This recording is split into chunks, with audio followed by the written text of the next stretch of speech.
বিল্লালের যে কিছু শিষ্য আছে, অবৈধ সন্তান আছে, ওদেরকে নিয়ে কথা বলি। যে সাইদ ছেলেটা মারা গেল, সাইদের নাম করে এই বিল্লালের যে চোরগুলা, এরা যে টাকাগুলা উঠায় এখন পর্যন্ত, সে তো মারাই গেছে, এখন পর্যন্ত তার টাকাটা যে ওদের কাছে রেখে দিছে, এটা কি ঠিক হইলো? এটা কিভাবে সম্ভব? সাইদের টাকা সাইদকে দিবা। সাইদ যদি ইচ্ছা করে যাকে ইচ্ছা তাকে দিবে। তুমি কে?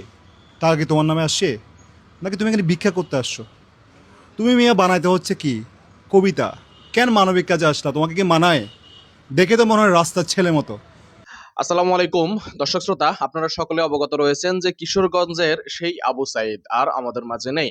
ভয়েস অফ সাইদের ভয়েস আমরা শুনতে পাচ্ছি না, কিন্তু ভয়েস অফ সাইদ চলে যাওয়ার পর থেকে তাকে নিয়ে যেভাবে সোশ্যাল মিডিয়ার মধ্যে কাদা ছড়াছড়ি শুরু হয়েছে, তার মৃত্যুর পর তার বিদেহী আত্মার মাগফিরাত কামনা না করে যেভাবে এক পক্ষ আরেক পক্ষকে কাদা ছোড়াছুড়ি করতেছে, ভয়েস অফ সাইদকে নিয়ে বিভিন্ন ধরনের অমানবিক বিভিন্ন ধরনের খারাপ মন্তব্য করতেছে, সেটি আসলে খুবই দুঃখজনক।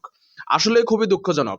একজন মানুষের মৃত্যুর পর তার সকল হিসেব নিকেশ কিন্তু দুনিয়াতে বন্ধ হয়ে যায়। পরকালের হিসেব নিকেশ কিন্তু তার শুরু হয়। সুতরাং দুনিয়াতে সে কি করেছে না করেছে সেটার হিসাব অবশ্যই তাকে দিতে হবে, কিন্তু অন ইয়ারে এসে ক্যামেরার সামনে এসে তার সম্পর্কে আসলে এইরকম ভাবে বলাটা কতটুকু যৌক্তিক আমার আসলে বোধগম্য নয়। আমি এই প্রশ্নটি আপনাদের উপরে ছেড়ে দিলাম। দর্শক শ্রোতা, সাইদ নাকি মদ্যপান করত বা খারাপ বিভিন্ন নেশা করত, এমনটাই কিন্তু অভিযোগ বিল্লাল ইনডাইরেক্টলি কিন্তু বলতেছে। আপনারা বিল্লালের যে ভিডিওটি এখন দেখাবো সেটি দেখলে বুঝতে পারবেন। আমি অনুরোধ করব বিল্লালের কথাগুলো সম্পূর্ণরূপে শুনবেন, তারপর আমাদের কমেন্টস বক্সে কমেন্টস করবেন। চলুন প্রথমে শুনে নেওয়া যাক, তারপর আরো আলোচনা করব, সঙ্গেই থাকবেন। আসসালামু আলাইকুম প্রিয় বন্ধুরা। বিল্লালের যে কিছু শিষ্য আছে, অবৈধ সন্তান আছে, ওদেরকে নিয়ে কথা বলবো। সাইদ মারা যাওয়ার পরে এই অবৈধ সন্তানগুলা যে টাকা উঠাইছে বিল্লালের নামে, সাইদের নামে, এই টাকাগুলা গেল কোথায়?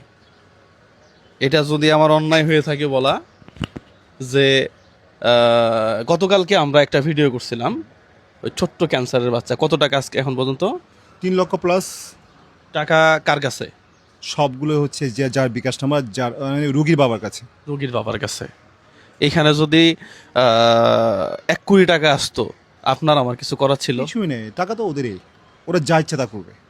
তাহলে এই যে সাইদ ছেলেটা মারা গেল, সাইদের নাম করে এই বিল্লালের যে চোরগুলা, এরা যে টাকাগুলা উঠায় এখন পর্যন্ত, সে তো মারাই গেছে, এখন পর্যন্ত তার টাকাটা যে ওদের কাছে রেখে দিছে, এটা কি ঠিক হইলো?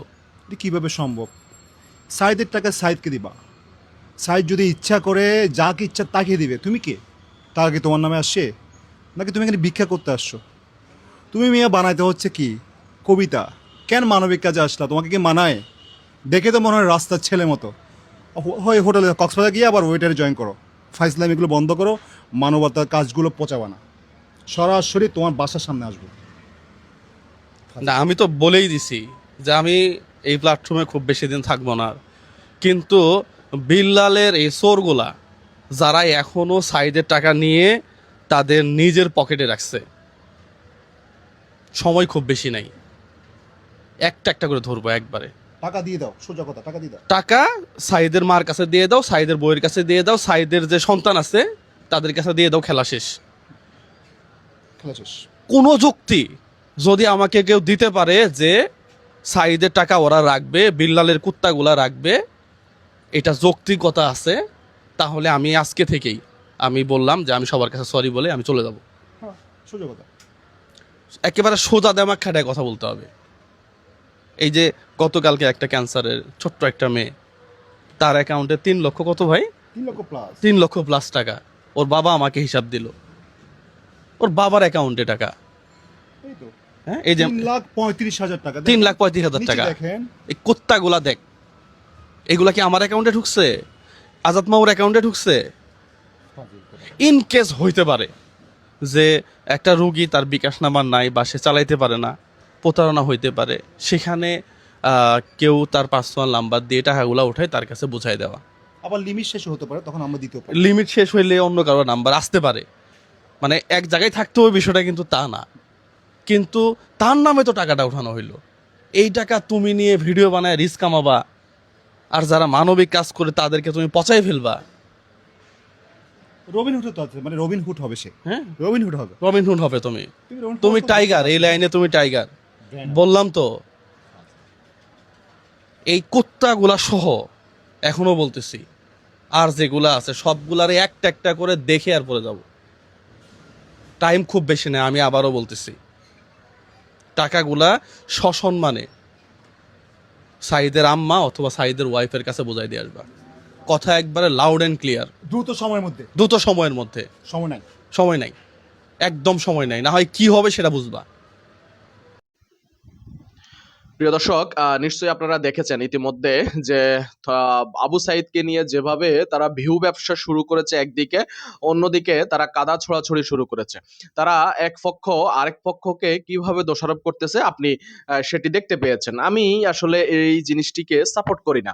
আমি মনে করি যে আবু সাইদ ভাই আর আমাদের মাঝে নেই, তিনি বিদায় নিয়েছেন, আল্লাহর জিম্মায় চলে গিয়েছেন। এখন আল্লাহ রাব্বুল আলামিন তার দুনিয়াতে করা সকল কাজের হিসাব আল্লাহ রাব্বুল আলামিন নেবেন। আমাদেরকেও একদিন চলে যাইতে হবে, আমরাও আল্লাহ রাব্বুল আলামিনের কাছে আমাদের কাজ হিসাবগুলো দিব।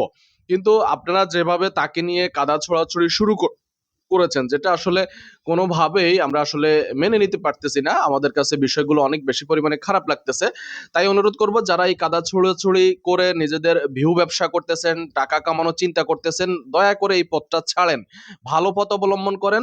যদি সঠিক পথে, ভালো পথে আপনি ২ টাকাও কামান, সেটা ২ কোটি টাকার সমান হবে।